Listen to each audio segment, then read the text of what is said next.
గదిలో గోడపై ఒక పెద్ద ఫోటో ఫ్రేమ్ కనిపిస్తుంది. అందులో 25 సంవత్సరాల నందిని చిరునవ్వుతో ఉన్న ఫోటో కనిపిస్తూ ఉంది.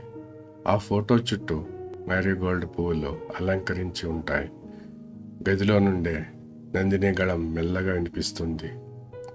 నేను ఆశలతో ఇంటికి అడుగు పెట్టాను, కానీ ఇది ఒక భయంకరమైన ప్రపంచం అని తెలియదు. 1 సంవత్సరం క్రితం నందిని భర్త రవి, అత్తగారు కమలమ్మ, మరదలు ప్రియ కట్నం కోసం పీడించారు. ఆమెను పట్టించుకోకుండా వారు ఆమెను మరింత ఇబ్బంది పెట్టారు. ఒక రాత్రి కమలమ్మ, కట్నం మా సాంప్రదాయం, దాన్ని పాటించిన ఆడపిల్లలకి ఈ ఇంట్లో స్థానం లేదు. నందినిపై కిరోసిన్ పోసి తగలబెట్టారు. మంటలు ఆమెను చుట్టేసి ఆమె కేకలు ఆగిపోయాయి.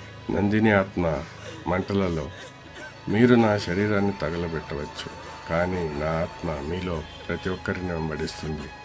మంటల్లో నందిని అరుపులు నిశ్శబ్దంగా మారిపోతాయి. గదిలో చీకటి పూర్తిగా కమ్మేస్తుంది. గజ్జల శబ్దం మంటల మధ్య కొద్దిగా వినిపిస్తూ మసకబారుతుంది.